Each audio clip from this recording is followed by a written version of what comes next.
Hello friends, आज हम real number के वीडियो तीसरे यानी पार्ट 3 को लेकर आए हैं। इसके पहले हम लोगों ने यूक्लिड डिवीजन लेमा और यूक्लिड डिवीजन एल्गोरिथम की चर्चा की और उसके एग्जाम्पल्स और उसके प्रोसीड्यूर को समझा। आज हम पार्ट 3 में एक और थ्योरम, एक महत्वपूर्ण थ्योरम के बारे में चर्चा करने जा रहे हैं, जिसका नाम है फंडामेंटल थ्योरम ऑफ अरिथमेटिक। ये थ्योरम 1.2 के नाम से जाना जाता है। आइए इसको हम बहुत ही आसान शब्दों में समझें। The fundamental theorem of arithmetic, also known as the unique factorisation theorem and prime factorisation theorem. इस फंडामेंटल थ्योरम को हम आसान शब्दों में यूं कहें तो एक विशेष प्रकार का फैक्टराइजेशन थ्योरम के नाम से भी जानते हैं और इसको प्राइम फैक्टराइजेशन थ्योरम के नाम से भी जानते हैं। इसके अकॉर्डिंग क्या है? It states that every composite number can be represented uniquely as a product of prime numbers up to the order of the factor। इसके अनुसार यह है कि कोई भी कंपोजिट नंबर जैसा कि हिंदी में इसको हम भाज्य संख्या कहते हैं। जैसे जो मतलब भाज्य संख्या का मतलब क्या हुआ कि जो संख्या खुद से भी कटती है, किसी अन्य संख्या से भी कटती है, एक से भी कटती है, वो हमारा भाज्य संख्या कहलाता है।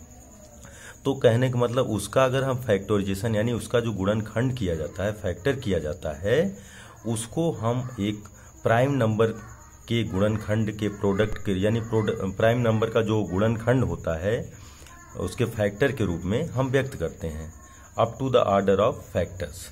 यानी कहने का मतलब ये है कि जो हमारा कंपोजिट नंबर है उसको अगर हम उसका फैक्टर करते हैं तो वो फैक्टर हमारे प्राइम नंबर्स के रूप में आते हैं।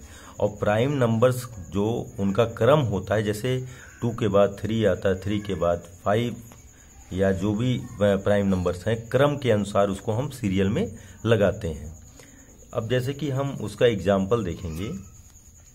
एग्जाम्पल जैसे कि मैंने 24 लिया, 24 को हम लिखेंगे 2 × 2 × 2 × 3 या 24 = 2 की पावर 3 × 3। तो कहने का तात्पर्य है कि ये देखिए 2 भी एक प्राइम नंबर है और 3 भी हमारा एक प्राइम नंबर है। दोनों का क्रम देखिए, क्रम से ही इसको किया गया है। ये एज हम फंडामेंटल थ्योरम के अकॉर्डिंग इसको किए हैं। तो फंडामेंटल थ्योरम को एक बार फिर से हम जनरल शब्दों में कहेंगे कि कोई भी कंपोजिट नंबर है, जब उसका प्राइम फैक्टर करते हैं तो प्राइम फैक्टर करने के बाद उनका जो गुणनखंड होता है वो प्राइम नंबर्स के रूप में आता है और प्राइम नंबर्स का क्रम उनके ऑर्डर के अकॉर्डिंग ही होता है। यानी जैसे कि पहले 2 आता है, फिर 3 आता है, 2 आता है, फिर 3 आता है। तो इस तरह से हम इस फंडामेंटल थ्योरम को हम समझ पाते हैं।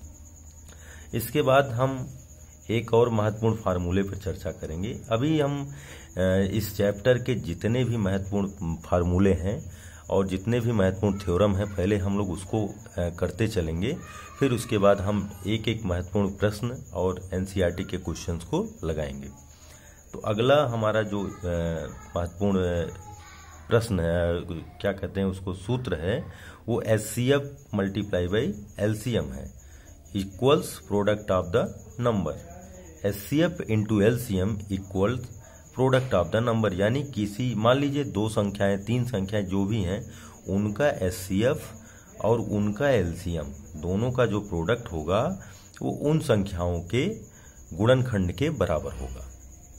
चलिए, इस पे भी कई सवाल आते हैं, इसको हमें बहुत ध्यान से दिमाग में रखना है ये फार्मूला, और उसके हिसाब से हम सवाल को सॉल्व करेंगे। चलिए, अब इसके बाद हम कुछ महत्वपूर्ण टर्म्स पे चर्चा करेंगे जो कुछ जानना बहुत आवश्यक है। तो सबसे पहला इसमें टर्म है रेशनल नंबर। रेशनल नंबर क्या है? जिसको हिंदी में हम लोग परिमेय संख्या बोलते हैं। क्या बोलते हैं? परिमेय संख्या बोलते हैं। A rational number is a number that is in the form of p/q। Rational number एक ऐसी संख्या है जिसको हम p/q के रूप में लिखते हैं, where p and q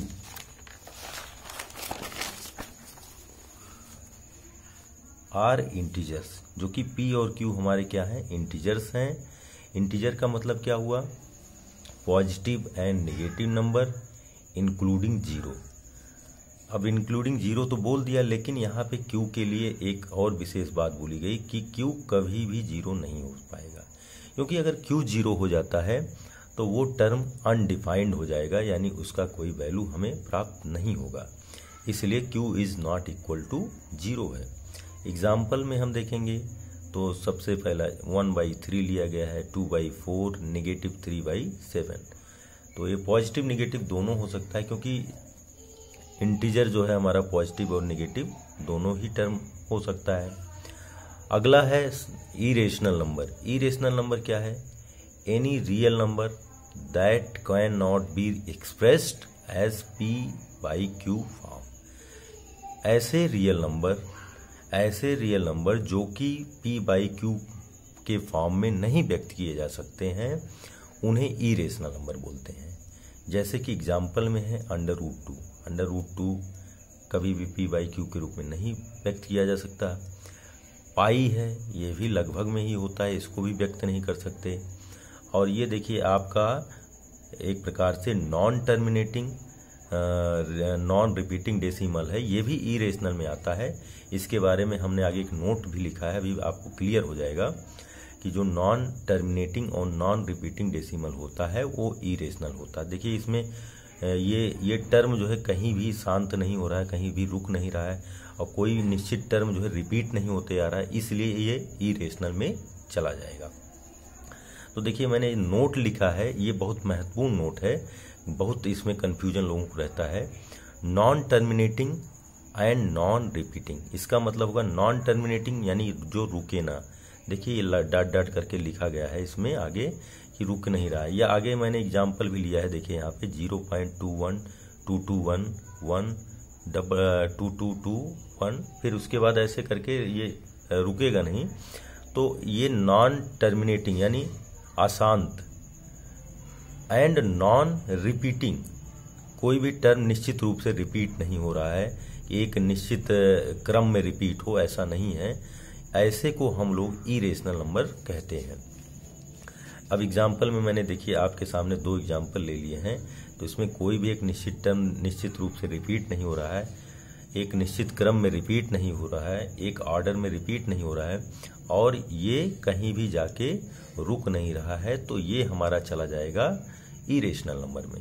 similarly एक एग्जाम्पल और है आपके सामने 0.030030003 लाइक सो ऑन। तो इस तरह से इसको हम इरेशनल के में इस चीज को रखेंगे कि जो भी हमारा non terminating and non repeating decimal होगा वो हमारा इरेशनल नंबर में चला जाएगा। एक नोट और भी है, थोड़ा सा इसी से मिलता जुलता है, कि जो नॉन टर्मिनेटिंग रहे एंड रिपीटिंग डेसिमल हो।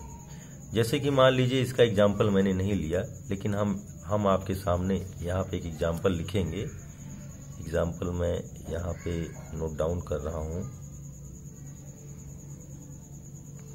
जैसे कि हमारा हो गया 0.99999 सो ऑन, या हम लिख सकते हैं 0.9 बार।